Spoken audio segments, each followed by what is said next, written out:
Oh my god. Okay, so you guys don't know what is guanin right now, but I got a bunch of complaints and stuff from people on my last podcast, understandably. Wait, first of all, before I go into that, can we just admit, have you guys seen that photo of The Rock when he's like 20 something and he's standing there like this and he's wearing like a black polo and a gold chain? That's me.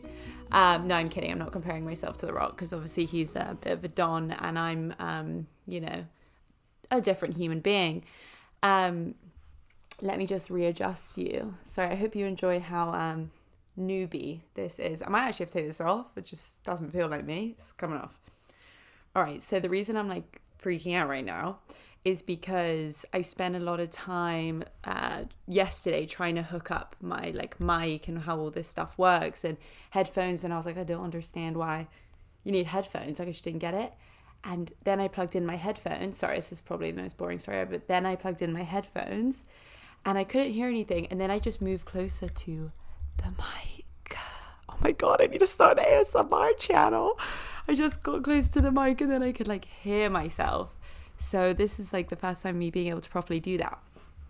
So yeah, I'm just readjusting as we go. Yo, Progress Pure peeps, what's up? Thanks guys for coming back to another episode of Progress Pure. You might have noticed just a few things, in fact. Firstly, I need to stop saying the word. I keep saying it. A couple of you told me, you say a lot. And it was a hard reality, but I do. So onwards and upwards, progress, as they say. I'm going to try and stop saying And what else is going on in my world? Today is Tuesday, the 9th of June. Yeah, good one.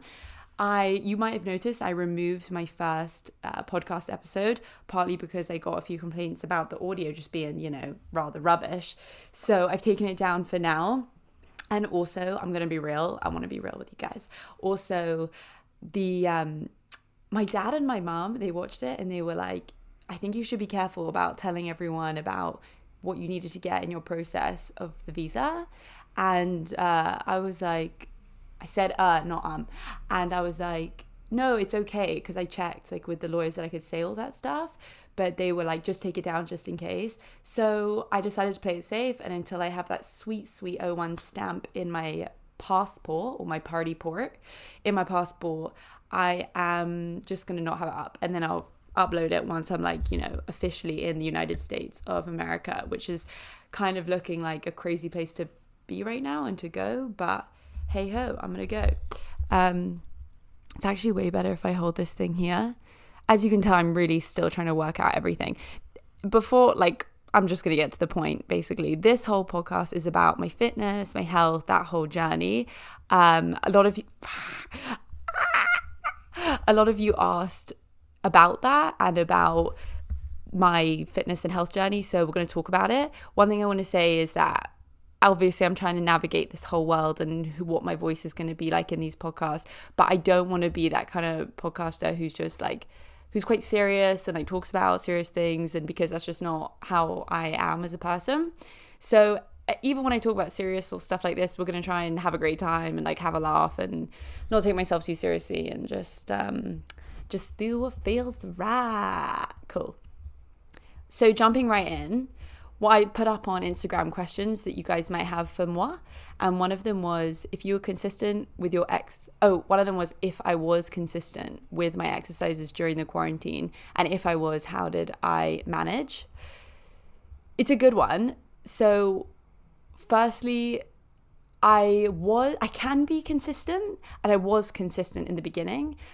I'm the kind of person that when I know that that I can lose, I can slip into a rhythm of not being consistent and dedicated, I tend to amp it up even more. For example, if I go on holiday, that tends to be a period of time where I become more into exercise because I realize, okay, this can either go one or two ways. This is either going to be the holiday where I sit on the sofa and I just literally munch on Oreos and wake up at 1 p.m. and drink, mojitos and shit, which is fine. That's a great holiday. And right now it sounds super nice. Or it's going to be the kind of holiday where I'm genuinely up at 7 a.m. I've booked workout classes. I'm going for a run. I'm really eating healthy. So when quarantine hit the fan, that was me kicking into gear. Okay, like I'm going to be super healthy. I'm going to wake up at a certain time. I'm going to work out. And that was really similar to how I was like at university. When I was at university and I went through a period of time where, I said it. Oh, well, I went through a period of time where I was losing direction with what I was doing and what I felt good about in my friendship group and everything. That's when I kind of committed to exercise. So that is one of the things that I kind of fall back on as a comfort mechanism, I would say. I get a lot of joy out of exercising, and the pure physicality of sweating I really enjoy. So when Corona happened, I just committed. I said, okay, I can't go to the gym, so I'm going to wake up every morning, I'm going to go for a run. I'm not a big runner. I'm flat-footed. My knees go inwards when I run. I'm not super skinny. I carry most of my weight in my butt and my thighs and my lower body. So, I just, running physicality, the odds are kind of stacked against me. I'm very far from Mo Farah, not saying that he's the only runner, but you know what I mean. I have hips, so I don't have that narrow little thing when I run. But anyway, I just was like, I'm going to do this. So I downloaded Strava. I actually didn't download Strava for a while, but anyway, I downloaded Strava, which I think made me more competitive. But downloaded Strava, got my normal running shoes. I didn't want to spend a ton on like just starting running again. And got, for the first like few weeks, I just, woke up at 8 a.m., challenged myself. In the beginning, I was like, I'm just going to see how far I can run. I had to keep stopping along the way. But after a few weeks, that period of time, instead of thinking I'm going to try and run faster, I thought I'm going to try and not stop. So I don't mind if I go slower. I just want to try and not stop. And I actually ran a half marathon. Did I just put on an Irish accent? And I just ran a half marathon when I was 13. I ran a half marathon before. And not saying that I ran a half marathon now, but when I ran that half marathon, my goal was, okay, I'm gonna try and not stop. It was never, I want to do it in this specific amount of time. And I don't know if you guys know my half marathon story, but if not, I might say it. I was telling my friend on the weekend, and it just brought up just such funny memories. So this one time, my friend who went to UBC in Canada, he called me and he was like, Mo, he wanted to do a full marathon, but he was in Vancouver and there were forest fires and he'd already booked it, but they were cancelled because of the forest fires, because there's less oxygen in the air and you just can't run. So he was like, Mo, call me, Mo, I want to do a marathon. You got to do one with me. So I'm like, yeah, why not? Like, that's fine. Sounds like a good idea. So he's like, what are you doing this summer? I was going to LA. I think this was 2017. So he goes, cool, find a marathon, tell me when it is, and I'm going to be there. Which is obviously so great if you're in that kind of position where you can spend that kind of money and do that. I'm not, but he was going to come meet me in LA, so it was all chill. So I go online, I Google LA Marathon, and I come across a bunch, and I just went, yeah, that one sounds great. Didn't look into it, just thought that one, sure, it sounds good. So we booked it sometime in August. For preparation, I didn't do much prep. I just did one really long run once, and then I did short, fast runs. Some, but not a lot. I wasn't competing with time. I wasn't trying to do a half marathon in X amount of time. I was just trying to do it. Just say I did it. So he comes to LA. I'm in LA. It's the night before, and he's staying in this really nice hotel, which, by the way, this is a crazy sub-story of that story. We're in this hotel the night before, and he also invited this girl who I'm good friends with now, and who he was seeing at the time. So it's me, this girl, and this guy. And we're walking around this hotel, and this woman who honestly looks like a movie star, she's curvy, she's got a black short bob, she's all American, and she sees me and my friend, and she's like, hey, do you guys want to go to a party? And I was like, yeah, I'd love to go to a party. What party? She was like, yeah, there's a party in the penthouse. I think you guys should come. And so we were like, yeah, sure. This girl, she's called Grace. She's super nice, and she was down. So we go into the hotel room, and Raf, my friend, he's like, what are you guys talking about? We've got the marathon tomorrow. And I'm like, yeah, but we can go to this party. So she's like, okay, but you can't come in that. The woman's like, you can't come dressed in that. So I'm going to come down and change you. So we were like, okay. So she comes down to the hotel room. she starts like pulling at our clothes, and I'm like, hi lady who doesn't know me, like, what's up, why are you trying to undress me? Pulling at our clothes. She's like, no, you should come naked, I'm sorry, what? What? Let me just no. So me and my friend are like, no, like, we're not prostitutes. We're not coming naked. And so she goes, fine, but you have to wear like a bikini. And I'm like, okay. Suddenly this massive Russian guy comes down. He's huge. He's like, hello. He's now in the room with us. And we're just like, okay, this is all a bit weird. But we weren't getting weird vibes. We were just kind of like, it felt like movie. This is a movie. I didn't ever feel in danger. So we put on a bikini, but then we also put on shorts and a jacket. I'll try and put up a picture somewhere. I'll put it on Instagram for you guys to check it out on my story. Put on bikini shorts, like denim shorts, so pretty normal, and a jacket. And we're laughing so much, like, this is hilarious. She goes, great, come upstairs. So we go upstairs. She's also like, do you guys want Somali, like MDMA? And at that point I was like, no, I actually do have a marathon tomorrow. So that would be a firm no, but fun idea. Go upstairs, go to this party. And honestly, this party, I feel, even though I'm not from LA, I feel like it was so LA. Like, we walk in and I went to open this door, to try and find the toilet, open this door, and there's a room full of naked girls covered in body paint. They look like, I don't know, they're just covered in body paint. Like there's some kind of weird microorganism or reptile or something, and feathers and glitter. And I was like, oh, sorry, wrong room, being super English, like terribly sorry, didn't mean to come in on you. I'm fine, everything's fine. Walk out of that room, and then we walk into the main party bit, and there were weird people there. Like, the people weren't outlandishly weird, but there were just a lot of like kind of old men in like office outfits, and it looked like they were with their wives who didn't find this whole thing very entertaining. So that was strange. And then we walk in, there's like a big group of people on this sofa, like a mountain of cocaine that people are doing on the table, and then free bars. And we realized we were pretty much only the younger girls there. So at that point we were like, okay, yeah, we're going to go now. So we basically just left. And that was that. It could have been a crazy wild night, but we got a bit weird vibes, and also the marathon. So it was a no from us. So back to the marathon. My friend is like, Molly, can you please wake up at 5 a.m. with me? Can you please start the marathon at 5 a.m. with me? Because in LA, because it gets so hot in summer, they start super early. So in order for us to start the race at 5 a.m., you could either start at 5 a.m. or 7 a.m. In order for us to start at 5 a.m., we had to wake up at 3 a.m. to leave the hotel and to drive. It was somewhere near Orange County, from what I can remember. So I'm like, yeah, fine. I'm really not fussed about that kind of thing. I'm a morning person anyway, even though that's more middle of the night, but sure. So I'm sleeping on their sofa while obviously they're like in the hotel bed.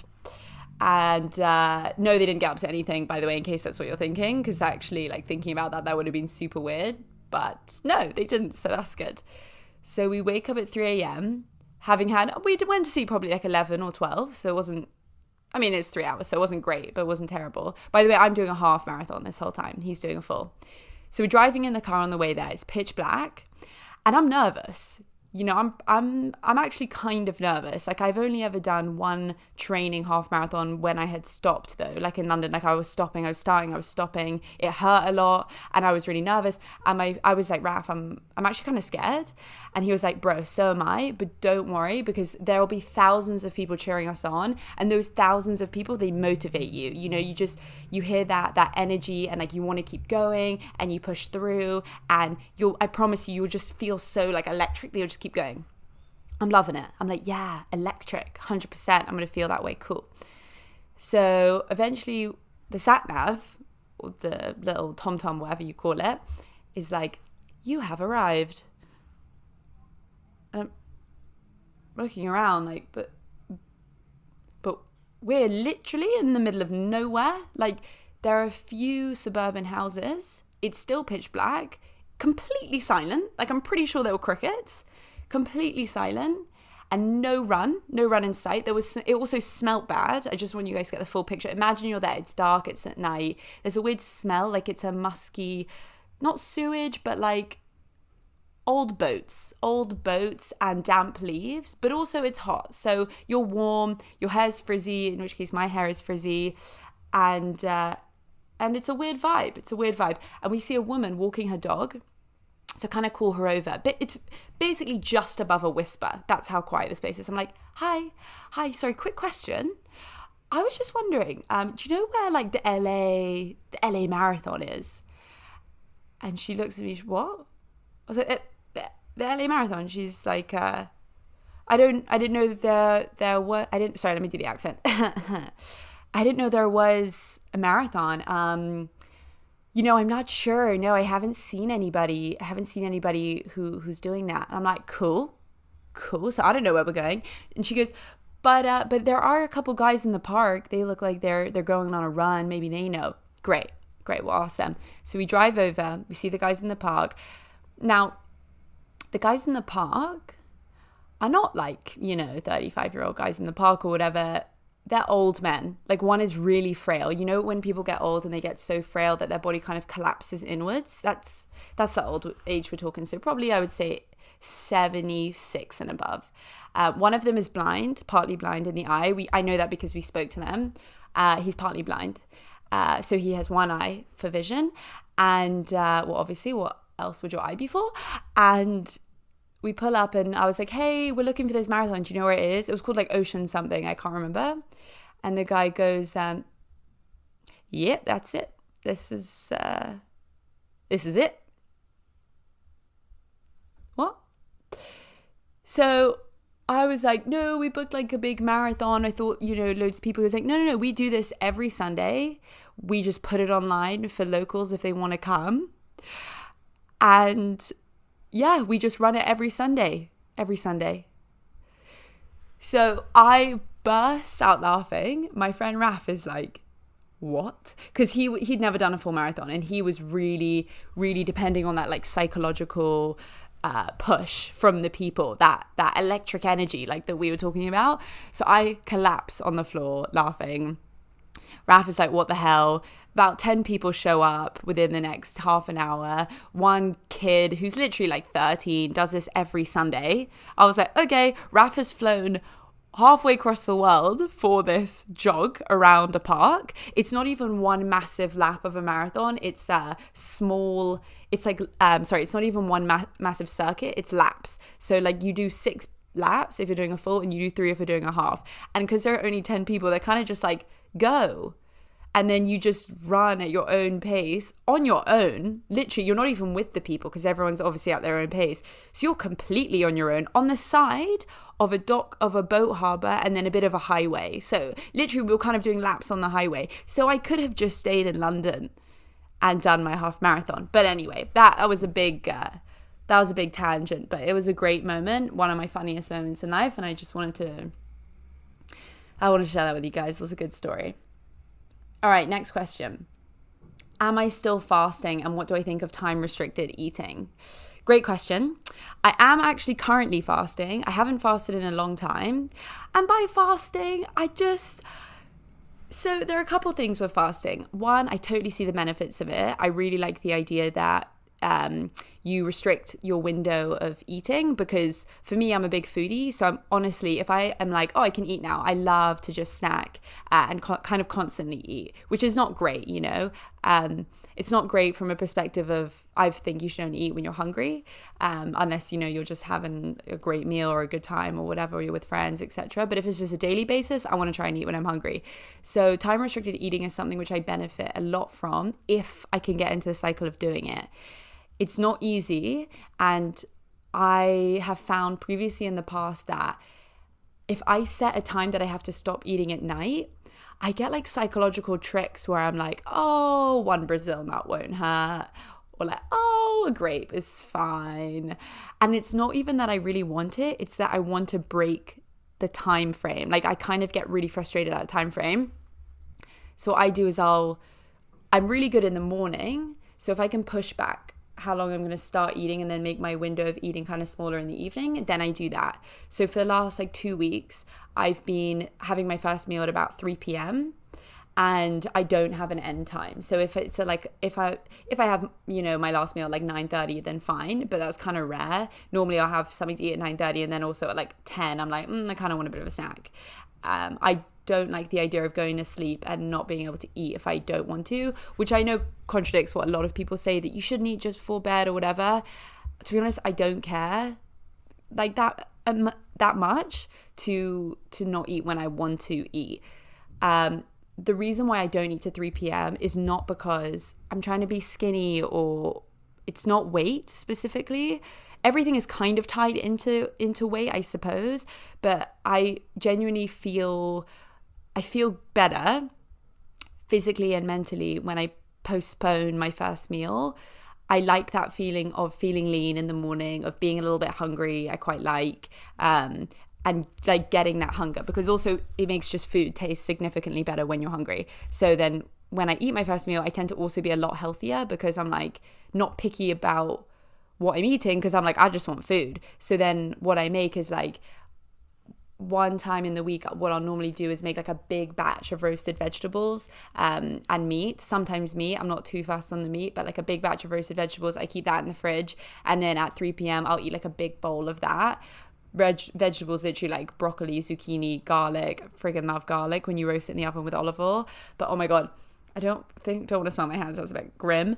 But I'm pretty sure I just constantly smell a bit of garlic now, because I'll eat like a head of garlic, you know, like a whole thing over the course of like 2 days, which is obviously not great for the boys. So thank God for quarantine. But yeah. So that's what I kind of try and do eating wise. I've only been doing this for 2 weeks. I've always been really experimental and interested in food and eating different ways and everything. So if in 2 weeks time if in a few days time I'm like, this isn't for me, then I'll change it.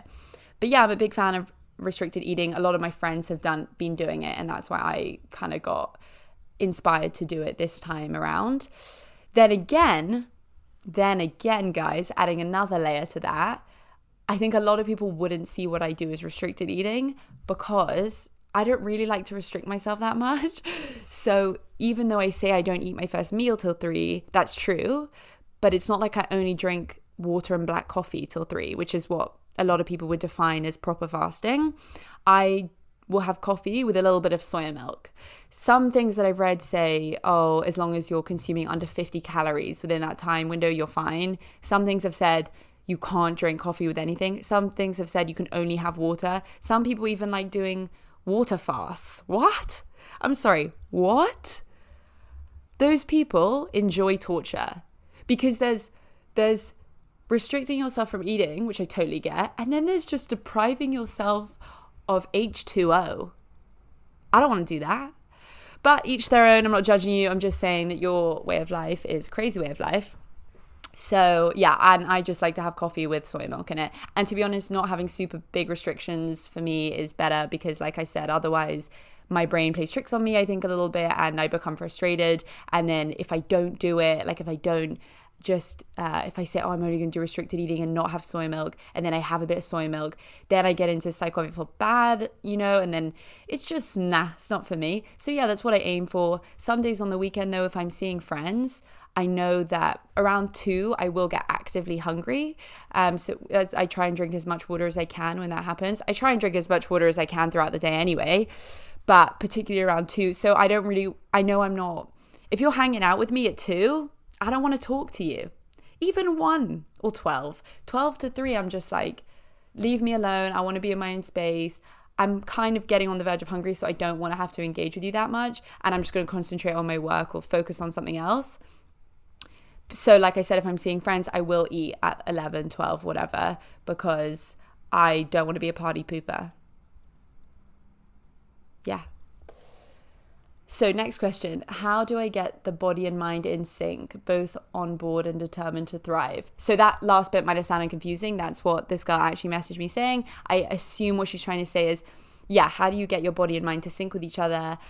Because both are on board, both are on board, and they're both determined to thrive. So I guess what she's saying, that like she has the will to thrive and she's determined to do that, and her body and her mind are like, yeah, I'm on board, but how do you do that? It's a good question. I think personally, because you can have a goal, right? Like you can say, for example, I'm learning Hebrew right now. That's my goal. Both my mind and my body are like, okay, I want to do that. But how do you do that? I think you just gotta I know this is so much easier said than done, but you just got to commit to a very basic, easy plan and call of action. And once you commit to that and you keep doing that and you get into the habit of repetitiveness and commitment to the point where that becomes a habit, and then once that becomes a habit, it kind of just becomes your way of life.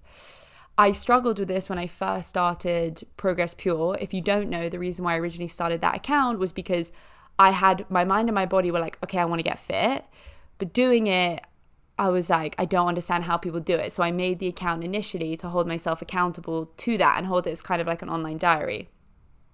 So I struggled with that in the beginning, but because after so much dedication of every day when I would wake up to go to the gym, I would think, okay, I'm going to go.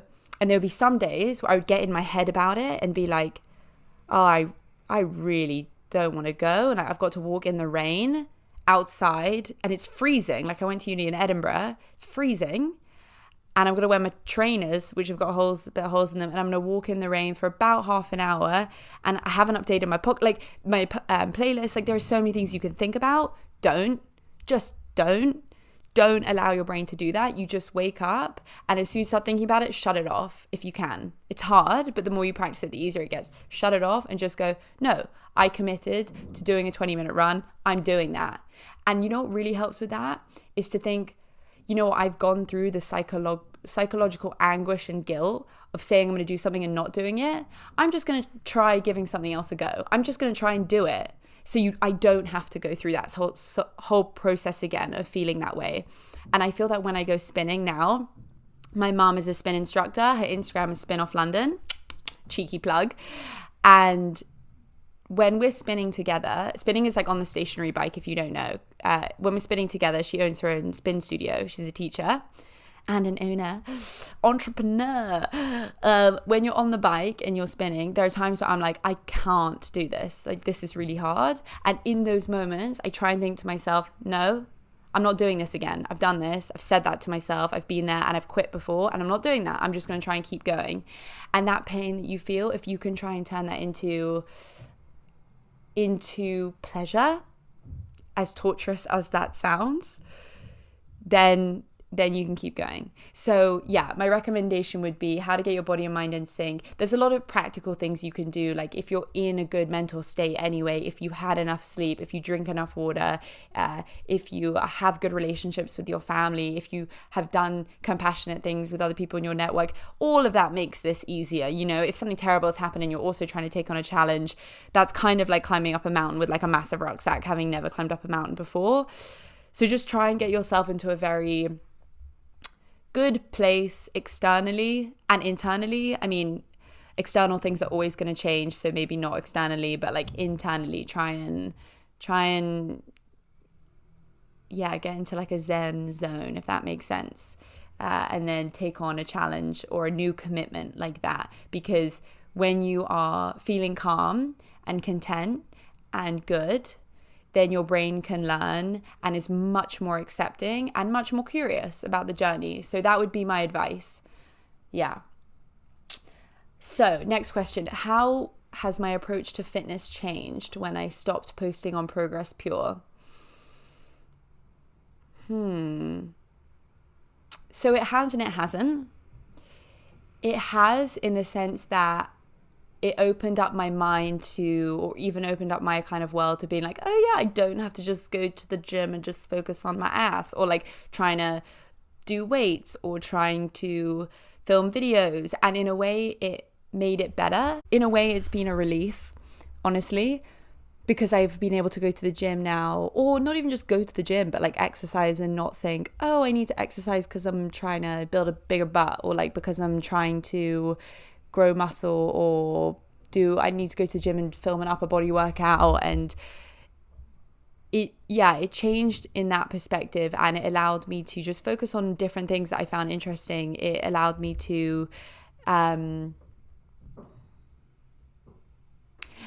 do things like more kind of circuit training, or like cardiovascular exercise, or focus on running a lot more. And even though you could say, oh, but I was doing that quite a lot when I was doing keto and everything as well, it just made me have a more freer approach to exercising. I didn't feel like what is popular right now is something that I have to do.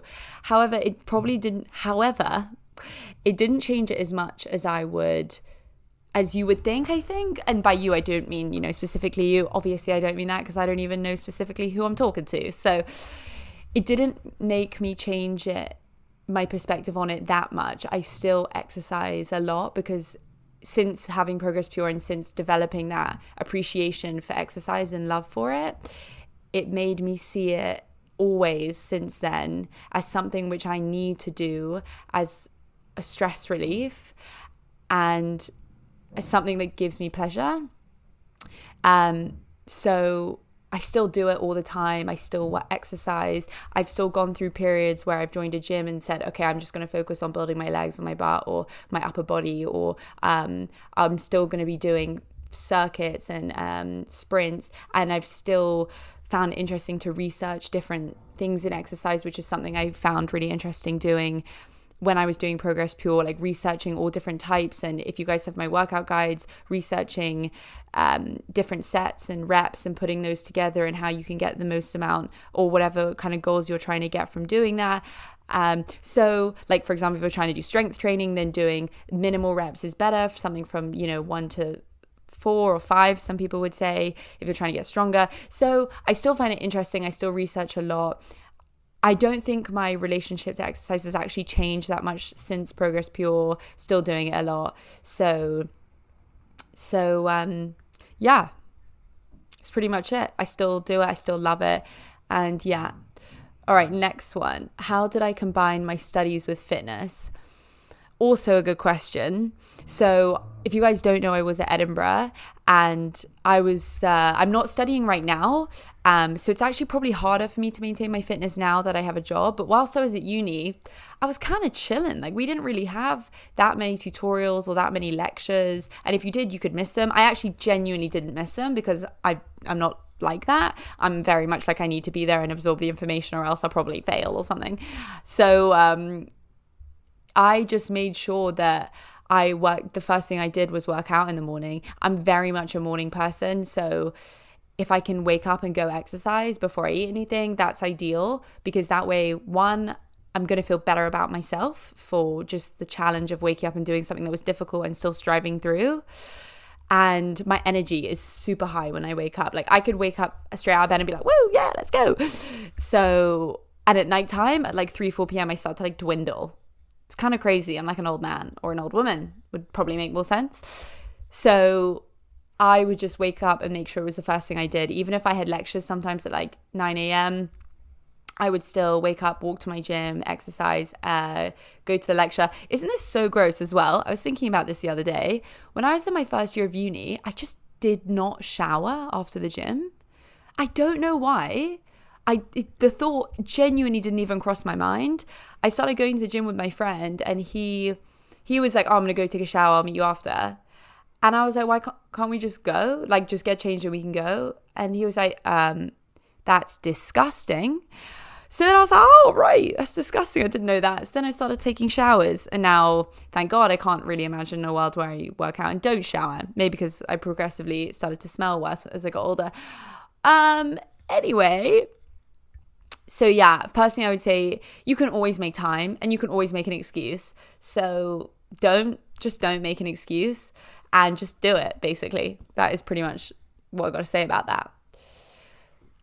What are my current fitness goals, if I have any, and what do I do to achieve them? Currently, my fitness goals are probably to shed a little bit of fat, really not a lot. I don't really have a lot. The reason I say that is because in summer, that's just what I prefer. All my summer clothes are actually smaller than my winter clothes. It probably is similar with a lot of you guys, but like my skirts and like my shorts and all of that are just smaller. So I'd prefer not to have to keep buying new shit and just lose a little bit of weight. And for me, it's really not a massive shift. Like if I do like 2 months of being really healthy, I can just lose a little bit and get back to that shape, which I quite like pretty quickly if I'm really dedicated. So that's what I kind of like to do. And I'll normally focus on doing that from March and April. And then May and June, I'm kind of there. Right now, I feel like I am kind of there. It's probably a little bit more I have to go, but I'm not fussed. I don't think about it on a daily basis. I'm not upset or anything. I just really don't really care, to be honest. But if I have to have a goal, I would say that was my goal. So even though before I said the fasting's not really to do with losing weight and being skinny, it's not really to do with being skinny. That's not what I'm aiming for. I just prefer having that lean feeling. And that's kind of more what it is. It's more just feeling a little bit lighter, literally. And I've noticed that even if I go running now, it feels a little bit better for me than it did when I first started, because one, obviously I've been practicing more and more, but I'm a bit lighter, so I can actually feel a bit lighter when I run, which is, pretty nice. And what do I do to achieve them? So basically now, for the first, like I said, the first kind of month to 2 months of quarantine, I was waking up at 8 a.m. I was going for that run. I was doing circuits in the park, and then I would walk home. That would involve about, like a 17-minute run to get to this specific bit in the park where I would do a circuit. So probably like 5 or 6 specific exercises, and I would repeat them a number of times. So for example, if I was doing ab stuff, I'd repeat that between 15 to 70 times. I know 70 sounds insane. I know, but the only ab exercises which I can do, not endless, but I'm pretty proud of myself. Like ab bicycles, those ones you do the bike kicks. I can do a ton of those. I think because I have strong upper abs, I'm not sure. But then if I'm doing something like leg lifts, I'll only do like 20 of them. If I'm doing like V-ups, where you like lift your you go like that with if you're just listening to this, I'm doing this on YouTube, but like basically when you lift your upper body and your lower legs together and you touch them, but you're lying flat on the ground, those I can only do max 15, and I tend to have to take a break in the middle of doing them. So I'll do stuff like that. And and then what do I do also is to achieve them in terms of food wise. Like I said, I don't eat till 3, but I've only been doing that the last couple of weeks. I drink a ton of water. I tend to be healthy most of the time, like eating vegetables and stuff. However, last week I made my own pizza with my mom. I ate that. And last week I also made these like pork and, I'm sorry, Dad, I just said pork. My dad's Jewish and we pretend like I don't eat pork, but like I secretly do. And pork and cheese tacos. So, and like chocolate. So, I'm not, because I'm not eating till 3, I'm not being so crazy strict about what I'm eating, which for me also I think is something which I quite like doing. And also what you guys don't know about me, just because I haven't spoken to you in like a year, every single night without fail I eat popcorn every single night. I know that people find that weird because people have told me. I didn't think that was weird until people I told were like, wow, you're a psychopath. That's what psychopaths do. They do weird shit like that. So the reason why I started it is because my mom eats popcorn every night, and but basically it's not from the bag, because that is worse. Like when you buy microwave popcorn, it's like I buy the kernels and I pour that into a popcorn machine that I have. I just press on and I make this massive bowl of popcorn, and then I put on olive oil and balsamic vinegar and salt. And I eat that every night without fail,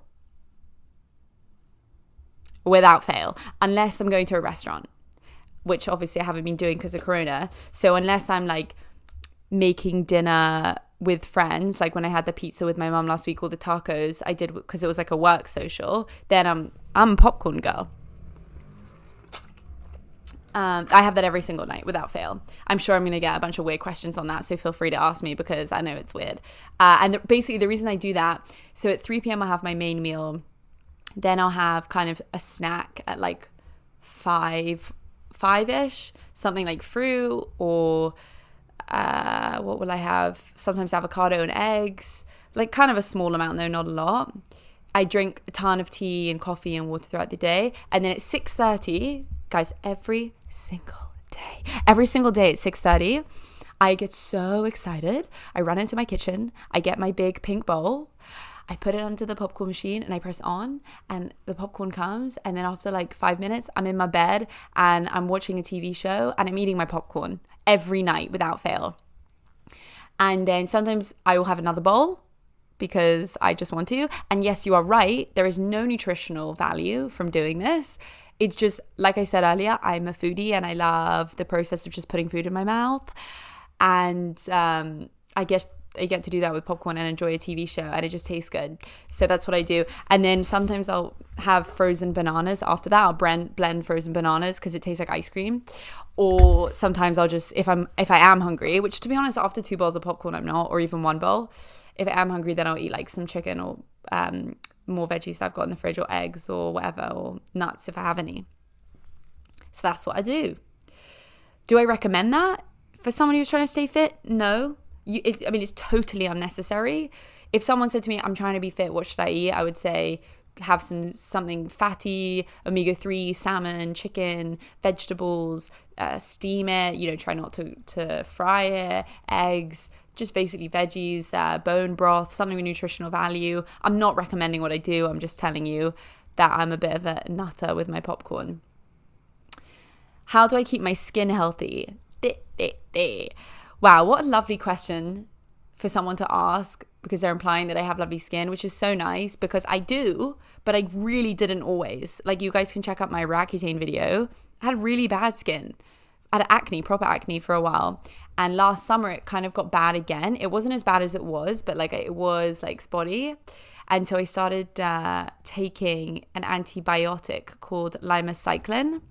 And that really helped my skin. Like, that completely cleared up my skin. And I also started taking at the same time these vitamin supplements called DMT? No, that's the drug. What am I trying to say? DIM. Okay, wow, I was not taking DMT every day. My life would have so many more crazy stories. I was taking DIM, which is something that helps level out your estrogen. I have no clue if this works. I read online, it has really good reviews, and I read online that it helps. I was starting to think that my skin was hormonal, which is kind of what I think still, because I am a healthy person. I get a lot of good sleep. I'm not very stressed. I drink a ton of water. I'm pretty clean. I change my pillows, all that good stuff. So I was assuming it was my hormones. So I started taking this DIM stuff at this exact same time as the limacycline. So I don't know if one worked and one didn't. I haven't done, an independent study of the two. But all I can say is that they both really helped me. So I still take them. Both. I'm going to stop taking the antibiotics soon to see if my skin will stay like this, because I've been on them for a while now. So we'll see. And by the way, I check all this stuff with doctors and everything, so I'm all good on that front. My liver isn't dying or anything, but thank you for someone who's probably thinking that. And and the DIM stuff, by the way, is like an all natural health one. So apparently you should be careful with that if you're also on a contraceptive pill, because apparently that can like negate the contraceptive pill. So be careful. Next one. How am I able to resist sweets? The candy, the sugar, la sucre. Good question. Again, do I keep saying that after every question? I should start saying bad question to make some of these a bit more original. So how do I resist sweets? I gotta say, it's the habit thing again. In the beginning, when I started trying to be healthy and avoid them, it was really hard. And actually, one thing I really don't recommend if you're trying to avoid sweets is I really recommend totally cutting them out, because I did that for periods of time. I would be like, absolutely not, I'm not having it. This was like in my second year of university. I'd be really strict for like 2 weeks. I'd be so good. This was time I was also measuring my macros. So I would measure how much a piece of little chicken is, and like how much sweet potato is, and how much oil, if I would even use oil, is. And that kind of made me go crazy. And then I would hit a point and I would binge. Like, I wouldn't throw up. I wasn't like bulimic or anything, but I would do those kinds of binges where I would buy like a pack of Hobnobs, a big pack of Maltesers, crisps and stuff, which is a lot, especially if you try not to have that all the time. And I would eat it so quickly, and I would do it in secret. I wouldn't tell my friends. I would be so ashamed. I would even be buying it ashamed, which is so sad to think of now. But so I don't recommend that. What I do recommend if you're trying to avoid sweets is just saying, okay, first of all, keep it chill. This should all be chill. None of it should be a big stress or a drama. You should try, the thing with sugar is like, it is an it is an addiction, right? So I don't agree with people being like, have it whenever you want, it's so fine. And people, when you say to people, oh, I don't eat that, and people kind of judge you for it, I don't agree with that. Sugar, it has no nutritional value. It is not good for you at all. It releases the same kind of endorphins in your brain that cocaine does. It's not a chemical substance, but it's so mass produced now and processed and manufactured in a way that food companies know that if they give it to you, you're going to become addicted to it. It's just not wholesome. Let's just say that. So I don't agree with people being like, oh, eat it whenever you want. But anything in small amounts is totally fine. I still have sugar. I still eat sugar. I just recommend doing it in a better way. So right now what I'll do is, Monday, Tuesday, Wednesday, Thursday, I'll be good. And then Friday have something that I want. Sometimes. Not every Friday. It's not like I have to do this, but like some Fridays I'll be like, yeah, cool. I'm going to have cake or like croissants or whatever it is, or pizza, even though I know that typically doesn't have sugar in it, although the dough probably does. That's kind of what I'll go for. So try and keep it chill. If you're at a party and you want some cake, just eat the bloody cake. I feel like as women, we've spoken about this so much, and the more we speak about it, I don't know, it's kind of sad, that we spend so much time like thinking about this, but all you got to do is just know your boundaries, don't go over the top, and then also be responsible. Like if you have a bit one day, then just be like, cool, I'm just going to fill my body with proper nutrients the next day and level it out. And then once you get into a routine of doing that, it is hard at the beginning. And doing things like trying to drink water to avoid those kinds of cravings, or having dark chocolate. I will always have 85% Lindt chocolate or 90% Godiva chocolate. I don't even see that as a treat. I just see that as food, which I like and is actually kind of healthy. I'll eat that to avoid any of those sweets. And also my popcorn, for me, I love it. So I don't feel the need to have sweets. So if you can find healthy replacements, also that banana frozen ice cream is kind of like a godsend. So I also recommend that. How often do I work out a week? Is it safe to train 6 out of 7 days if you're not sore? I totally depends how much I work out a week. So I think I kept on meaning to say this and I have kept on forgetting. But yeah, in the beginning of lockdown, I was working out a lot. Now I'm not, largely because I am so much more focused on what I'm eating right now that sometimes I'll take breaks from exercising. So right now, last time I worked out was maybe Saturday. I don't remember.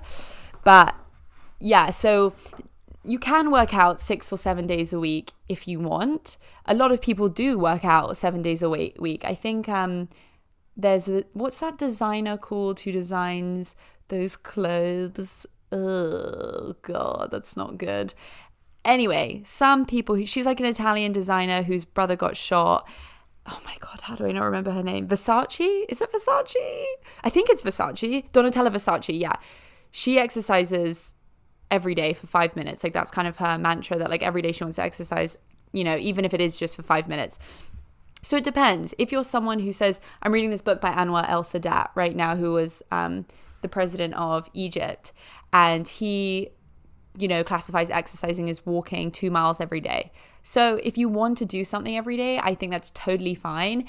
If you want to run a marathon every day, that's not, I don't think, totally fine. And I think you could probably do a lot of damage on your body because it's a big strain on your hips and your knees and your joints.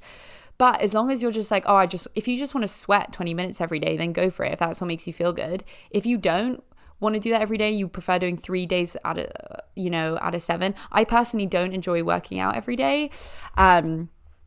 Yeah, it's just not my thing. I definitely get into routines where I'm like, I'm going to work out every day. And if I want to do that, I want to do that. But I don't feel the need to sweat every day. I really enjoy it when I do. But it's not like a must. Whereas some people, it is a must. So as long as you're just being healthy about it and you're not pushing your body, every workout you do doesn't need to be the last workout you're ever going to do. You don't need to kill yourself whilst you're doing that. It can just be 50 mountain climbers, 2 minutes of skipping, and a 10-minute run or something. It can be pretty chill. So yeah, I think it is safe to train 6 out of 7 days, safe to train 7 out of 7 days if you're doing something relatively mild. That's my answer for that. And then last question. How do I keep having fun with workouts and not get bored? Okay, so you just got to do stuff that you find fun. Like I love exercising when I choose to do it. So I don't really get bored. I think music is a big part of that. I normally find like a playlist that I love with like 50 songs on it, and I'll listen to that for literally like 6 months, which actually now I'm getting to the point where I'm like, God, I need to change my playlist because I'm getting bored. And sometimes because I love music so much, when I'm listening to it, I'm so in the zone and I'm so like into that song that that was probably super cringe, like, yeah, I'm into that song, but I'm so into that song that I don't feel the need to like stop, or it really motivates me. So I would say having a good playlist is something that really works.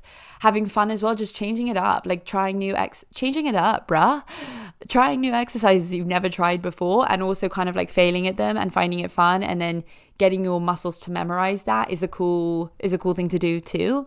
Trying different things like spinning, like I was talking about. Doing running every day was for sure boring, so I don't do that. I did also hurt my foot, so that's partly why I also don't do that, because the injury. So now I'm just kind of doing circuits in my garden. But yeah, try and change it up as much as you can, whether that's like circuits in your room, in your garden, or you're just going for a run. Because if you're going to get bored, like, life is too short to exercise and for it to be boring, so just try and enjoy it as much as you can. There's definitely something to say in, like, you should distinguish between how do you keep going when it's too hard and how do you keep going when it's too boring. If it's too boring, I will stop. I rarely find exercise boring. If it's too hard, I'll keep going if I can, because that's when you kind of push through and you get better physically and mentally. But yeah, if it's too boring, stop. Do something else, Try something else. Look up what other people are doing. Maybe get your friends involved, change your music playlist, and that's pretty much what I would recommend. Yeah. So I was going to stop it there, but then I just realized I haven't even said goodbye. I think that's probably about it. If you guys have more questions about fitness and that kind of stuff, I did actually have another one on motivation.